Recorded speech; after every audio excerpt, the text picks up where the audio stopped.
Nagawali kami diri sa Panimbaya sa Kabuntagon aron sa paghatod og bulawan ng mga tambag alang sa atong letter sender diri sa atong Dear Panimbaya.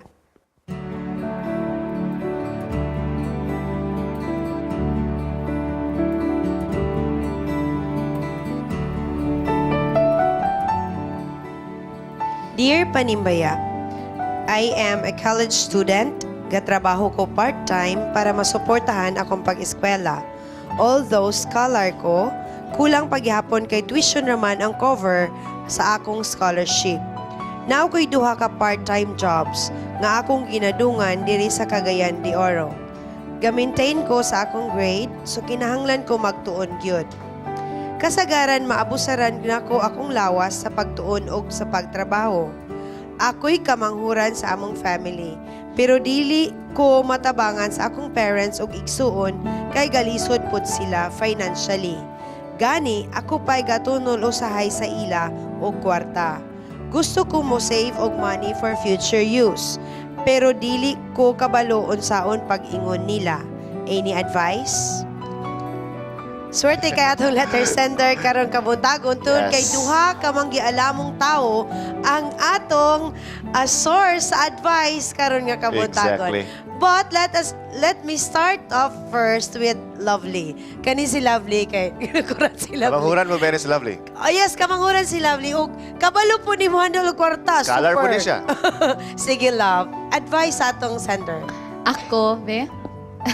Atong college, scholar man ko, pero ang akong money nga sa akong scholarship, adunong sa tuition sa akong mga magulang. Ikaw ang nagpadala ni Love? Love, ikaw ang nagpadala? Bitaan. But anyway, inani ako ang ingon advice sa imo hagang. Actually, kita nga mga anak, we are born to be cared of sa ato ang mga parents. So we don't have any responsibility gyud nga kita ang murag mubuhi sa ila. Especially nga ikaw wala pa naman og eskwela. So dapat unta ang imuha pangginikanan ang gaatiman sa imuha. So dili ra kaayo lain kung muingon ka sa ilaha nga magtigom lang sa ka para sa imuhang future. But sa panahon nga ang ato mga Filipinos, ang tradisyon nato is mo give back ta sa ato ang mga parents as a sign of gratitude sa ilahang pagbuhi sa ato. Pero siguro karon nga panahon dili pa na mao ang panahon nga mo give back pa ka sa ilaha kay karon nga kinahanglan pagyudpud ka og pag-atiman sa imong kaugalingon. Okay, very well said. Darrell. Pero sa ako lang po, sa ato mong natunan gyud sa eskwelahan, dapat ang mga bata ginatudluan na sila pagpangisda. Kay para pod mabawagan nila lang kaugalingon. Dili kay tuluan na sila pangisda para ang isda ihatag sa nagtudlo. So, I think kinahanglan nimo sila istoryahan na. Be open with your family. After all, they're called family. Kay family mo. Okay. Karon batan-on ni siya gyapon. Youth Pastor Delfred. Unsay mo ikatambag sa ato ang letter sender? Hindi na kay matanon.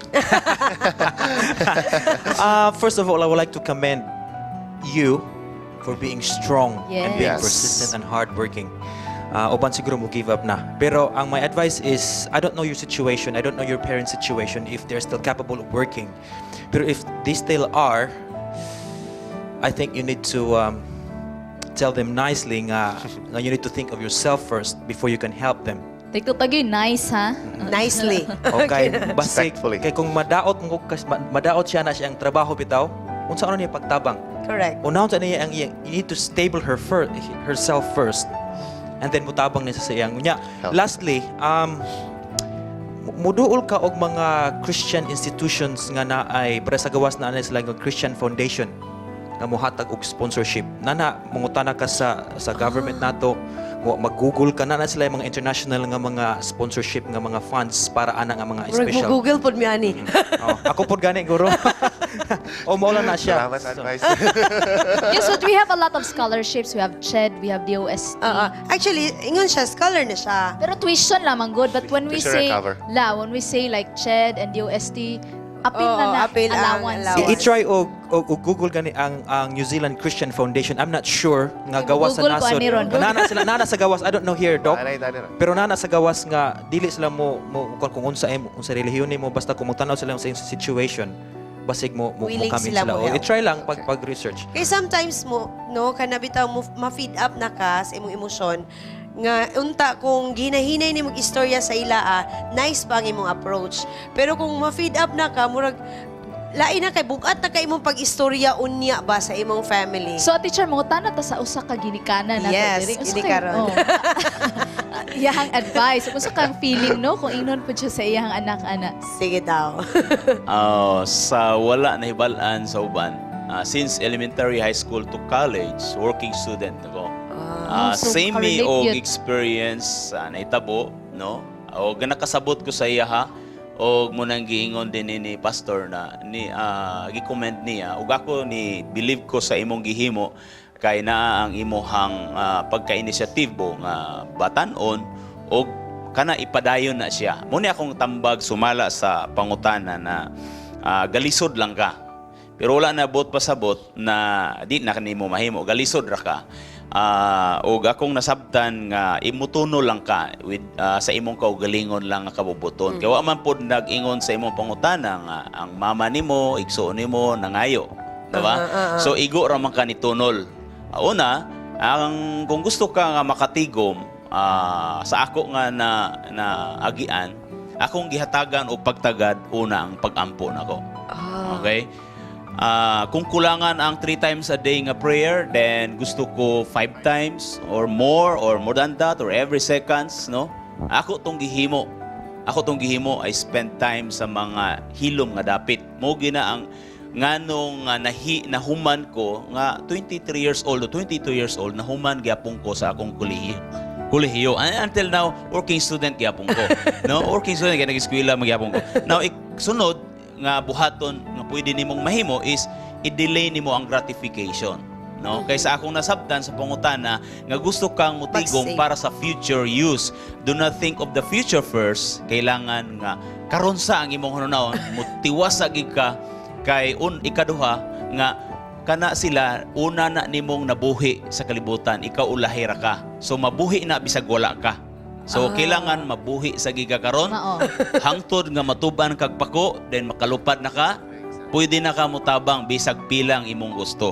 Busa muna akong i-share kay ako na naagian sa akong igasulti. Una, gihatagan akong value ang prayer, gihatagan akong pila ka unsa kadaghan o gidelay na akong gratification ay isago na ako nag-cellphone, isago na ako nagnindot na sanina tungod kay karon imo makita ko guwapo ra gihapon. Tinood na. Amen. So, mura bitag, do not worry about tomorrow. For tomorrow will worry itself. Something. Well, mga kahigalaan sa atong letter sender, I hope nga nahatagan og solusyon ang imong mga problema og napagaan namo ang imong gibati karon sa imong dugan kung ugali ikaw emotionally feed up na sa imong sitwasyon. But sa giingon ni Pastor Delfred, we commend you sa imo ang pagkabuutan ug sa imong energy nga tas kayo sa inyo yan ka ng duha ka part-time job ug na eskwela pa gyud. And according to Sir Darwin, kinahanglan nimo i-double, i-triple ang imong prayer and delay your gratification. Mga kaigalaan, sa tanan nga nagtanaw karon Pilipinas ug abroad, amo kamong gihangyo sa pagpakig-uban kanamo sa atong 777 prayer.